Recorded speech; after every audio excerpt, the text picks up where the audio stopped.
Parceria Hospital Sírio-Libanês. Pratique o isolamento social. Fique em casa.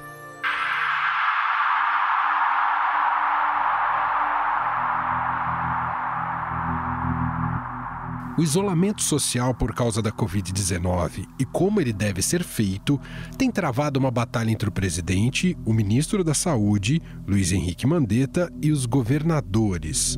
Bolsonaro defende o que ele chama de isolamento vertical, ou seja, apenas para os grupos de risco. Eles estão arrebentando com o Brasil, estão destruindo empregos, fazem política o tempo todo. Já os governadores, principalmente de estados como São Paulo e Rio de Janeiro, defendem o isolamento quase que total. O fato de que o governo federal não faz uma campanha dedicada ao afastamento social. Seria óbvio e seria razoável que o governo federal promovesse uma campanha nos meios de comunicação exatamente com esta proposta. O ministro da Saúde, Luiz Henrique Mandetta, também defende o isolamento mais duro, sem descartar a flexibilização em alguns lugares. Mas indica que a gente está conseguindo ficar com uma curva menos íngreme, o que mostra que está valendo a pena a nossa diminuição dessa dinâmica social que a gente deve continuar, a gente deve manter até que a gente tenha condições de falar. Estamos com um setor mais organizado, mais pronto, mais responsivo. No mundo é possível observar medidas mais e menos restritivas tomadas pelos governos. Na América do Sul, alguns de nossos vizinhos têm optado por medidas bastante restritivas. No Peru, por exemplo, além do isolamento imposto desde 18 de março, o governo isentou de responsabilidade militares que usem armas letais contra pessoas que desobedeçam ao toque de recolher vigente. Hoje o país conta com cerca de 9.000 casos confirmados e mais de 200 mortes. La emergencia sanitaria y a través de la cual se dicta el aislamiento domiciliario de toda persona. Na Argentina, um modelo parecido e bem restritivo foi implantado. O governo começou o isolamento muito antes do país ter uma epidemia por coronavírus. Hoje são cerca de 100 mortes e pouco mais de 2.000 contagiados. Y la verdad es que la salud para nosotros es muy importante, el cuidado de la salud de los argentinos. Así que por eso hemos tomado el toro por las astas desde el comienzo. Somente agora o governo resolveu conceder algumas pequenas exceções e poucas atividades voltaram de forma limitada e pessoas com deficiência poderão fazer breves passeios. A Bolívia foi mais dura e decretou uma quarentena total no país. Com cerca de 350 casos confirmados e mais de 20 mortos, apenas uma pessoa de cada família pode sair para fazer compras em centros de suprimentos que abrirão diariamente até o meio-dia. Necesitamos tomar decisões firmes.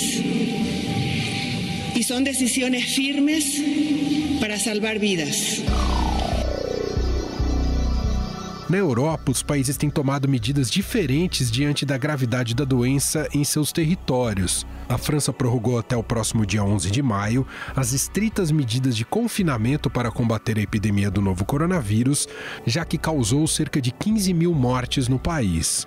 Nas últimas 4 semanas, os 67 milhões de franceses ficaram confinados em suas casas e só podem trabalhar quando não é possível fazer remotamente, além de realizar atividades básicas como comprar alimentos, remédios ou fazer 1 hora de exercício físico diário.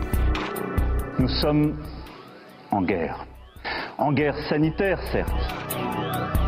Na Itália, o processo é o mesmo. As pessoas só podem sair com uma justificativa, como ir no mercado ou nas farmácias, mediante a autorização feita por um documento do Ministério do Interior do país. Com cerca de 121.000 casos confirmados e mais de 21.000 mortes, se não houver uma boa justificativa para estar na rua, o governo pode multar a pessoa em até R$1.000. The right decision today is to remain at home. Everyone has to do their part. A Espanha, um dos países mais atingidos pela epidemia global do coronavírus, com mais de 18 mil mortes, começou a afrouxar as restrições duras do isolamento. Como há sinais de melhora dos números de infectados pela Covid-19, alguns negócios tiveram permissão de reabrir, como os setores da construção e da manufatura. La vigencia del estado de alarma, las personas únicamente podrán circular por las vías de uso público para la realización de las siguientes actividades: la adquisición de alimentos, productos farmacéuticos y de primera necesidad. A flexibilização vem sendo duramente criticada por cientistas do país, lembrando que uma nova onda pode atingir o país. Já na Suécia, restaurantes, lojas, shopping centers, creches e escolas do ensino fundamental continuam abertos, ou seja, adotam o chamado isolamento vertical defendido por Bolsonaro. Den ska tillgodose befolkningens behov av skydd mot spridning av smittsamma sjukdomar. Usada como exemplo de sucesso deste tipo de distanciamento pelos bolsonaristas, a Suécia lidera o número de mortos pelo coronavírus na região nórdica, com mais de 1.000 mortes e 11 mil infectados. Diante deste cenário, existe uma disputa no Brasil entre presidente e governadores e sobre quem pode determinar o isolamento total. Jair Bolsonaro já ameaçou usar a caneta para acabar com a decisão dos executivos estaduais. Tivemos problemas que poderemos ter, os mais variados possíveis no Brasil, como saques a supermercados, entre outras coisas, o vírus continuará entre nós também. Vamos ficar com o caos e com o vírus. A orientação vai ser o vertical, daqui para frente. O Procurador-Geral da República, Augusto Aras, corrobora o entendimento de que o presidente pode decidir como será feito o isolamento no país. No entanto, ministros do Supremo Tribunal Federal já se posicionaram contra qualquer medida do Palácio do Planalto que possa colocar em risco o isolamento. Em outro trecho, Alexandre de Moraes disse ser fato notório que há uma grave divergência de posicionamentos entre autoridades federais componentes do mesmo nível de governo, acarretando insegurança, intranquilidade e justificado receio em toda a sociedade. Afinal, o presidente pode decidir pelo fim do isolamento social no país? Os governadores têm algum poder de decisão? O que diz a nossa Constituição? Eu converso agora sobre esse tema com Luiz Fernando Amaral, professor de Direito da FAAP. Tudo bem, professor? Como vai? Tudo bom, Emanuel. Sempre um prazer falar com vocês. A gente vem acompanhando, na evolução da pandemia no mundo, que alguns países adotaram medidas mais radicais para garantir esse isolamento social. Aí o senhor, como professor de Direito e conhecendo a Constituição, a gente queria saber até onde o Estado consegue se impor em relação ao cidadão para garantir que ele fique em casa. Pois é, nós temos aí algumas medidas que decorrem do próprio texto constitucional em relação à competência, que é uma competência concorrente em matéria de saúde, né? É isso, inclusive, que o STF tem decidido, no sentido de reconhecer que tanto União, Estados, municípios, eles têm competência concorrente para tratar de questões sanitárias. E por que isso? Porque muitas vezes, num território como o brasileiro, que tem uma dimensão continental, a forma como as coisas acontecem, mesmo em matéria sanitária, dependendo da estrutura dos municípios, dos estados, ela se dá de maneira bastante diversa. E a própria disponibilidade orçamentária também é muito diferente de um estado para outro. Se a gente compara o preparo do estado de São Paulo para enfrentar o que está enfrentando, apesar de ser o epicentro, é muito maior do que outros estados brasileiros. É evidente que, para qualquer medida restritiva de determinados direitos, é preciso ter uma clara fundamentação jurídica, técnica, né? Nesse caso específico, me parece que o tecnicismo ele vem muito mais de apreciações e estudos no campo da medicina do que propriamente no campo jurídico. É evidente que qualquer restrição indevida, ela está sujeita a ser revista, derrubada pelo próprio judiciário, né?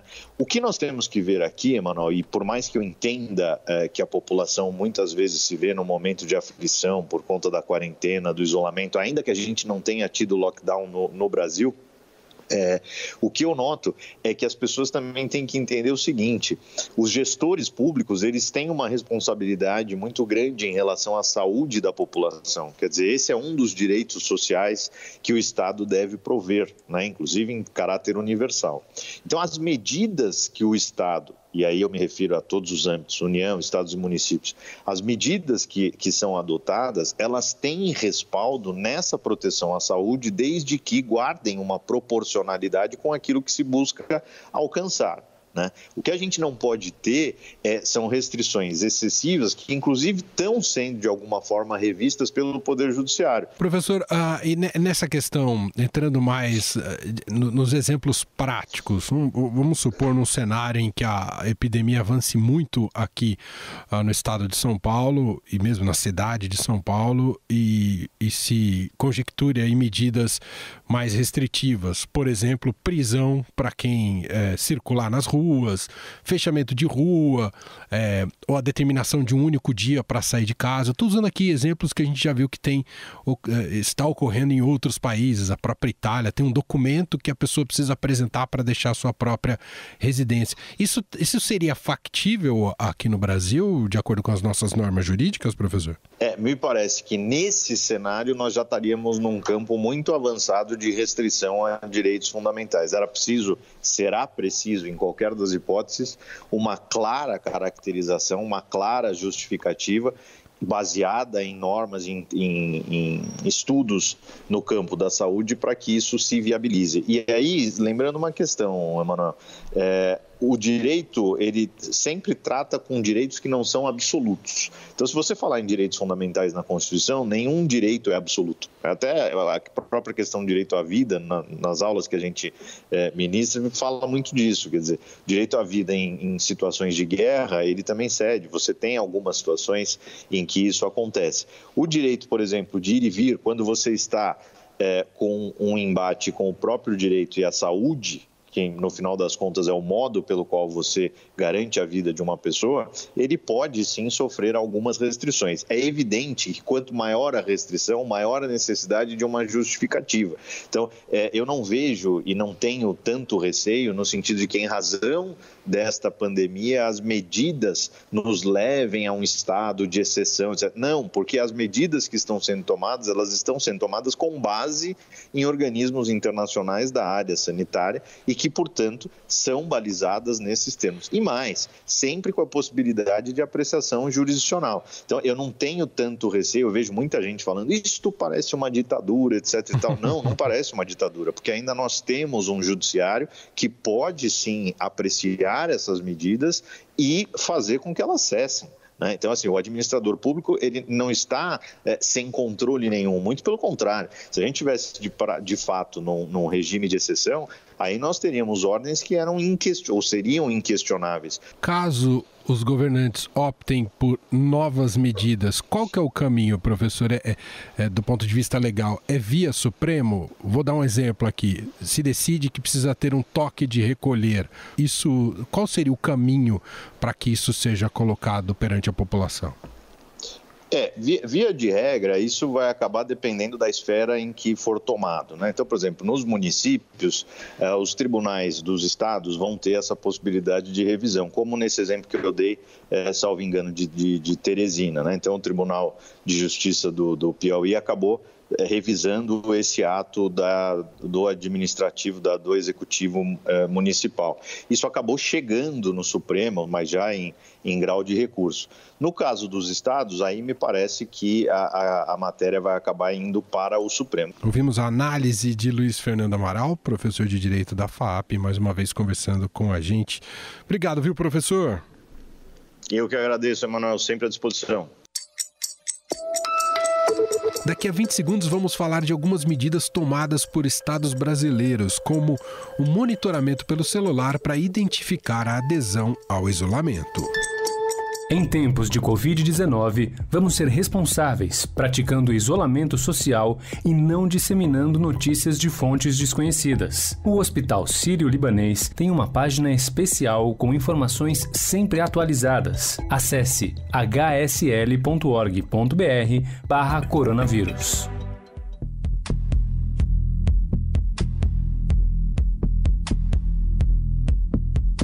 Em São Paulo, o governador do estado tem usado o celular das pessoas para saber quem está aderindo ao isolamento. Com informações geradas a partir dos dados dos aparelhos dos seus usuários, portanto 100% de todos os usuários de telefonia celular em São Paulo, nós poderemos identificar os locais aonde essas pessoas estarão e aonde existir concentração. Esse monitoramento tem gerado discussão, já que o governo é acusado de invasão de privacidade. Segundo o sindicato que representa as teles no Brasil, o que é disponibilizado são os dados de mobilidade originados pelos celulares ligados às suas redes e organizados de forma anônima. Afinal, como funciona essa tecnologia de monitoramento? Existe uma quebra de privacidade dos usuários? A gente conversa sobre isso com Bruno Capelas, editor aqui do Link Estadão. Olá, Capelas, tudo bem? Olá, Emanuel, tudo bem? Prazer estar aqui mais uma vez. Capelas, a gente tem acompanhado diversos dados que têm surgido no avanço, né, da pandemia do coronavírus no Brasil. Imagino que se fora do Brasil também, sobre taxa de adesão a isolamento social e em porcentagem, 49% da população, 60%, 70%, etc. e tal.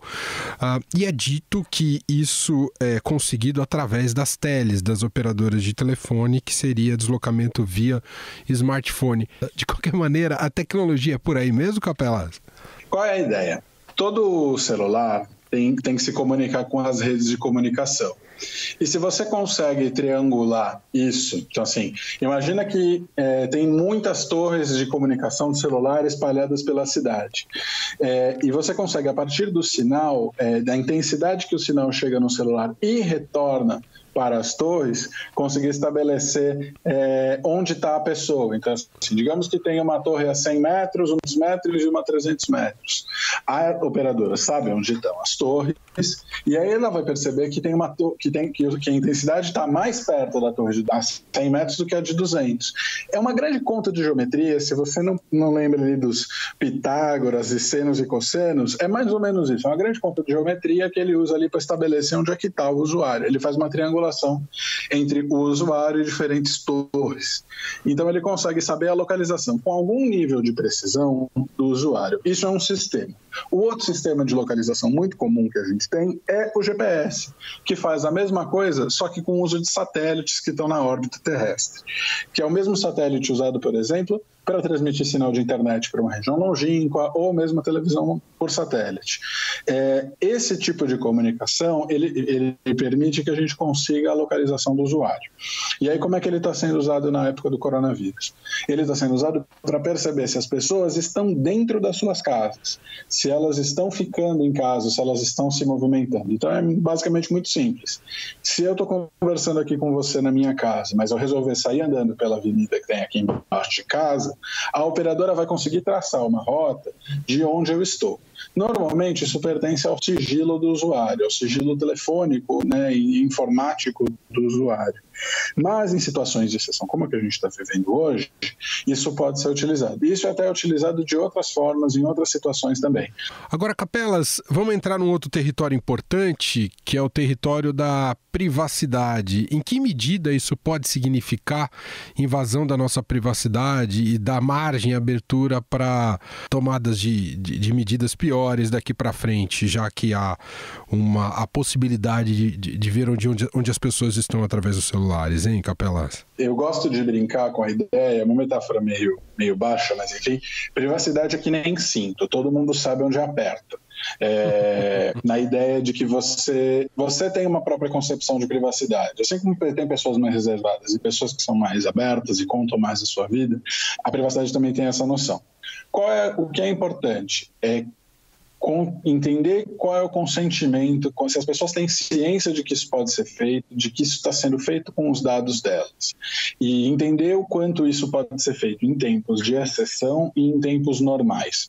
Acho que a grande preocupação que a gente tem hoje é que a gente tenha tempos, que a gente está vivendo em tempos de exceção e que muitas das coisas que estão sendo feitas agora podem continuar sendo utilizadas em tempos normais. Um exemplo, por exemplo, é o que aconteceu nos Estados Unidos após o 11 de setembro, que um nível de busca, de vasculha de informações na vida dos cidadãos comuns, para tentar descobrir quem era terrorista ou não, degringolou num mundo em que a gente tinha espionagem de e-mail da Dilma Rousseff ou da Angela Merkel, por exemplo. Isso não foi parado dentro do governo americano, por exemplo. Então a gente tem muito medo, tanto de governos que comecem a vigiar a vida do cidadão, quanto por empresas que utilizem isso para pegar dados dos usuários de formas escusas e até vender esses dados. Tem que ter o devido consentimento, é uma coisa que se fala bastante nas leis de privacidade que a gente tem e que a gente quer ter no futuro. As pessoas precisam ter informação e além disso, que tenha boas práticas para que isso não vire o novo normal e sim que isso seja apenas uma regra para um momento de exceção. Muito bem, tá aí Bruno Capelas, editor do Link, nos ajudando a entender um pouco mais sobre a tecnologia nesses tempos de pandemia e o quanto ela pode estar mexendo também com a nossa proteção à privacidade. Obrigado, viu, Capelas? Um abraço para você. Eu que agradeço, Emanuel. Um abraço. Vale lembrar que autoridades da Organização Mundial da Saúde pediram nesta semana que os países que vão flexibilizar a quarentena o façam de maneira lenta e cuidadosa.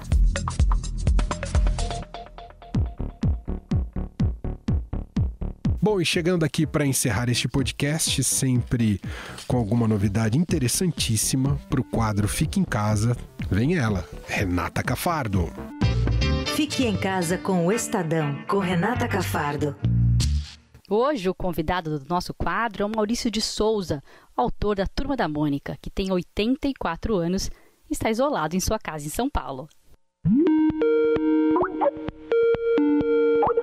Vamos lá, é uma honra a gente ter o Maurício de Souza aqui, o autor da Turma da Mônica, de muitas mais histórias. Maurício, me conta como é que tá esse seu isolamento? Você tá em casa, tá sozinho? Como é que tá? Onde é que você tá? Me conta.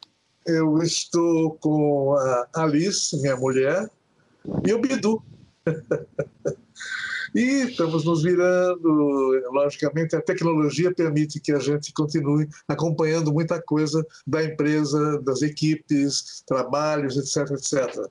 De qualquer maneira, estamos nos virando e, ao mesmo tempo, eu estou trabalhando muito.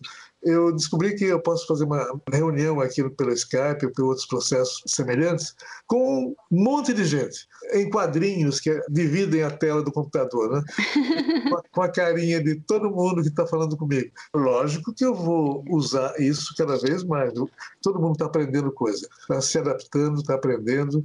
Vamos sair com aprendizado em diversas áreas, de diversas maneiras, tentando assimilar novos hábitos em prol do clima, em prol do planeta, em prol do meio ambiente e, logicamente, em prol do ser humano. Vocês fizeram um quadrinho da Turma da Mônica, né, sobre o coronavírus? O que teve mais sucesso foi o Cascão tomando banho, né?